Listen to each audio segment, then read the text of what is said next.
Assalamualaikum warahmatullahi wabarakatuh. Kembali dengan saya Desta Fitriani Anggraika sebagai host podcastnya Wiji pada episode kali ini. Pada episode kali ini kita akan berkenalan bersama dengan Pengadilan Agama Kabupaten Wonogiri, karena di podcastnya Wiji sebagai akselerasi penyampaian penilaian publik kepada masyarakat Kabupaten Wonogiri. Tidak perlu berlama-lama lagi, kita sudah kedatangan narasumber dari Pengadilan Agama Kabupaten Wonogiri. Monggo Ibu bisa menyapa para penonton kita. Halo, assalamualaikum warahmatullahi wabarakatuh. Salam sukses, salam sehat untuk semua warga Wonogiri. Dengan Ibu siapa? Saya dengan Bu Sumina, kebetulan diamanati oleh pimpinan kami Pak Ketua. Saya sebagai panitera di Pengadilan Agama Wonogiri. Nah, ini dibantu sama adik. Monggo Mbak Alia. Assalamualaikum warahmatullahi wabarakatuh. Perkenalkan, nama saya Alia. Saya bertugas di PTSP Pengadilan Agama Wonogiri. Terima kasih kedua narasumber kita yang sudah hadir pada episode kali ini. Kita akan membahas tuntas Bu terkait layanan-layanan pengadilan agama. Apalagi sekarang sudah ada mall pelayanan publik di Kabupaten Wonogiri. Jadi layanan sudah terintegrasi di mall pelayanan publik Kabupaten Wonogiri. Mungkin bagi masyarakat Kabupaten Wonogiri yang belum tahu terkait layanan apa saja yang bisa datang ke pengadilan agama di MPP Kabupaten Wonogiri, Ibu. Monggo. Jadi ini saya sampaikan secara singkat saja untuk secara umumnya itu gini, di PA di mall pelayanan publik di Wonogiri ini kami dari Pengadilan Agama bisa melayani dari segi pendaftaran, dari segi pembayaran perkara, dari segi pengambilan produk, dari segi informasi dan pengaduan. Itu yang secara umumnya itu. Mungkin dari Mbak Alia terkait layanan-layanannya di sini. Seperti tadi sudah dijelaskan bahwa ada dari pendaftaran sendiri sudah bisa diakses di sini. Mungkin alurnya Mbak Alia bisa menyampaikan kepada masyarakat.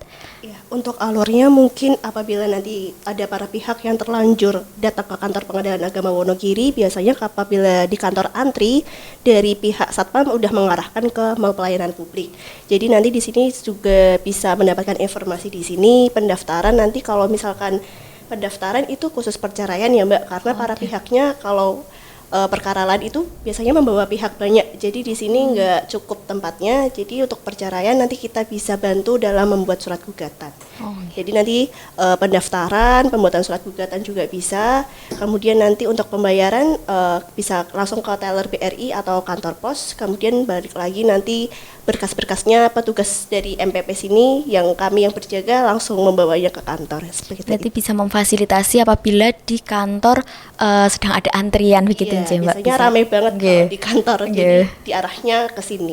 Berarti langsung difasilitasi di sini kepada apalagi pendaftar untuk perceraian tadi Mbak. Betul. Kalau untuk pembayaran itu pripun Mbak? Kalau untuk pembayaran itu apabila semua berkasnya sudah dilegalisir, sudah membuat surat gugatan juga, nanti untuk pembayarannya bisa langsung ke teller BRI. Jadi nanti tidak perlu antri di BRI-nya, langsung bilang saja untuk membayar perkara dari Pengadilan Agama Wonogiri, atau bisa di kantor pos. Mungkin kalau di kantor pos ada biaya tersendiri ya Mbak, seperti biaya admin. Seperti itu. Terima kasih Mbak Alia. Untuk layanan di Pengadilan Agama itu kan ada perceraian, pernikahan begitu itu apakah sampun terintegrasi dengan Disdukcapil terkait pencatatan kependudukannya Ibu? Insya Allah kalau sekarang sudah Bu, apalagi Mbak sekarang ada program dari PTA Jawa Tengah. Kalau kita itu ada aplikasi Jamu Kuat, itu yang memang kita diharuskan semua PA itu untuk memfasilitasi masyarakat. Jadi integrasi antara PA dengan satker lain seperti Dinas Sosial, DP3KB, Dukcapil, terus BKD. Nah itu jadi kalau misalnya Dukcapil nanti kita bisa diintegrasi, misalnya gini, ada perkara yang kita putus, berarti kan dia pengen ada ada perubahan identitas ya, dari KK sama KTP. Nah itu harus dari yang bersangkutan nanti dari Dukcapil nanti bisa sharing data ke PA, dicek di sharing data, nanti di situ bisa datanya dicek di AC-nya, kan kita kan sudah input data AC-nya, tinggal begitu bisa diinput, nanti bisa dikeluarkan KTP sama KK terbaru. Jadi Mbak Lia ada tambahan? Sudah jelas yang disampaikan Ibu Wanita. Untuk alurnya sendiri Bu, tadi kan ada perubahan status nggih Bu. Nggih. Itu apakah difasilitasi dari PA atau pemohon mengurus sendiri atau pribadi? Itu langsung, jadi pemohonnya langsung ke Dukcapil kan, karena ada integrasi data itu tadi. Kita ada sharing data antara PA sama Dukcapil. Nah itu tinggal di sana dicek, nanti sesuaikan dengan akte nomor berapa, nanti bisa dicek, langsung bisa dikeluarkan dari Dukcapil. Cuma kemungkinan dari Dukcapil kita harus ada validasi katanya kan, nunggu validasi berapa hari. Nah itu jadi kebanyakan memang masyarakat ada yang pengen seperti itu, bisa ada yang karena kesibukan, bisa ada langsung sendiri. Jadi bisa ke sana langsung bawa AC ke sana, nunjukkan, minta perubahan bisa langsung. Berarti juga salah satu kemudahan Ya, Bu itu J. karena sudah terintegrasi di aplikasi itu tadi Bu. Baik, terkait pelayan pojok e-card dan gugatan mandiri itu Mbak, itu kan dilayani juga di mall pelayanan publik Ginjeh Pak. Itu untuk alurnya pripun Mbak terkait pelayanan tersebut? Untuk alur sama aja Mbak dari pendaftaran, jadi nanti untuk informasi kita pastikan dulu apakah berkas-berkasnya juga sudah komplit, alamat para pihaknya juga sudah betul, benar-benar tepat, karena nanti ada kaitannya sama surat panggilan. Jadi nanti untuk pembuatan surat gugatan mandiri itu kalau sudah selesai bisa didaftarkan lewat e-court ataupun manual. Jadi nanti kalau e-court, bagi para pihak yang mau mendaftarkan lewat e-court nanti bisa mendapatkan surat panggilannya melalui email. Hanya itu saja yang membedakan dan mungkin biayanya. Kalau untuk berkasnya yang harus dilengkapi itu kira-kira harus membawa apa aja gitu Mbak, masyarakat yang ingin mengurusnya gitu? Kalau berkas perceraian pada umumnya ya Mbak, itu bisa membawa KTP asli, KK asli, dan buku nikah kalau bisa dua-duanya. Kemudian apabila alamat yang di KTP sama yang tempat tinggal sekarang berbeda, nanti bisa meminta surat keterangan domisili dari kelurahan yang dimana tempat ia tinggal sekarang, seperti itu. Gitu. Kalau secara khususnya nanti kasuistik sih Mbak biasanya. Kalau ada kekurangan nanti bagi para pihak harus kembali lagi ke kelurahan atau bagaimana, ada syarat tertentunya juga. Asik, menang arisan. Tapi mau diapain ya uangnya? Celing! Buat jajan aja. Jangan, itu boros. Udah, mendingan buat seneng-seneng aja. Mending ditabung aja buat masa depan. Mau seneng sementara, menderita setelahnya? Enggak mau kan? Tabung uang Anda di BPR BKK Wonogiri. Dapat bunga? Iya. Berhadiah? Aman? Tentu saja, karena dijamin oleh LPS. Ada fasilitas jemput bola juga loh. Tabungan Anda langsung dijemput oleh staf kami tanpa Anda perlu datang ke kantor. Ikut nabung dong, Mbak. Biasanya langsung dengan pemohonnya langsung Mbak diinformasikan terkait layanan-layanan tersebut Mbak. Mungkin ada inovasi Bu di pengadilan agama yang mungkin masyarakat bisa tahu gitu Bu untuk mengakses pelayanan-pelayanan, apakah ada inovasi-inovasi gitu Bu? Inovasi sebenarnya kita banyak ya Mbak. Jadi kayak seperti kita buka di website PA Wonogiri itu, kita tinggal misalnya kita mau konsultasi, malas lah kita datang ke kantor jauh sekali, mungkin kesibukan atau karena dana atau segala macam, tinggal buka aja di web kita, nanti cek nomor kita, nanti tinggal tanya di situ, konsultasi lo situ bisa, tanya jawab di situ bisa, kita layani.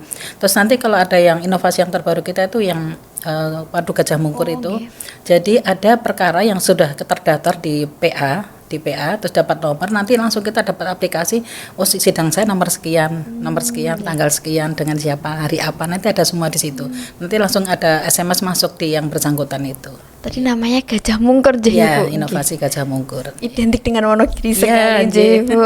Terkait inovasi. Kita memang mengangkat budaya lokal sih, kita seperti itu. Jadi kita bagaimana caranya supaya kita ada integrasi antara PA dengan masyarakat itu lebih dekat, lebih enak aja seperti itu. Dan kita ada inovasi lagi di sini di kantor tuh ada podcast juga seperti itu. Jadi terus ada yang siaran di RGS ya Mbak ya, di RGS. Jadi sebulan sekali. Jadi kita memberikan gambaran-gambaran PA itu, karena orang umum itu PA itu cuma cerai aja kan gitu, terus biayanya mahal, terus lama, itu kan seperti, makanya kita ada inovasi untuk itu dengan ke masyarakat lewat YouTube bisa, lewat bisa nanya ke kantor langsung bisa, atau lewat website kita tuh bisa.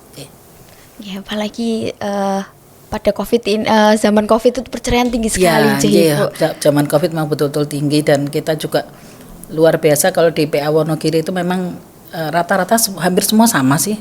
Untuk perkara perceraian itu memang banyak, karena ya mungkin karena faktor ekonomi segala macam itu yang menyebabkan terjadinya kasus-kasus itu. Tingginya. Tapi memang di PA Wonogiri itu bukan di Wonogiri semua PA itu memang tidak identik dengan perceraian, jadi macam-macam kita nangani kasus itu. Apalagi kalau terkait isu dispensasi pernikahan, Ibu. Oh iya. Itu kan sempat di Wonogiri tinggi juga, Ibu. Terkait Wonogiri. dispensasi pernikahan itu juga larinya juga ke pengadilan agama, Ibu. Ya khusus yang agama Islam. Oh, agama Islam larinya. Karena dulu waktu perkara dispensasi itu masih 19 tahun kan, jadi makin banyak kasus yang mengajukan tuh makin banyak. Karena kalau 19 berarti kan kadang harus 19 baru boleh nikah, itu pun harus setelah ada penetapan dari pengadilan. Kalau dulu 16, jadi lulus SMA sudah bisa nikah. Kalau sekarang kan belum bisa. Rata-rata SMA kan 17 tahun ya. 17 tahun dulu. Jadi kan 19 tahun minimal untuk perempuan dan laki-laki, makanya kita makin banyak kita menerima itu. Karena ini kaitannya dengan kesehatan. Dari segi kesehatan kan memang itu sudah memang ada program dari pemerintah, ojo kawin bocah ini kan ada seperti itu. Jadi memang kita ada kerjasama dengan dinas sosial, dinas kependudukan, dengan untuk ini kira-kira dari segi kesehatan ini sudah bisa tidak untuk nikah. Terus ini dari segi ekonomi belum sudah mampu tidak untuk menikah seperti itu. Berarti juga ada edukasi terkait dispensasi pernikahan ini yang apalagi sempat tinggi juga di Kabupaten Wonogiri nih, Ibu.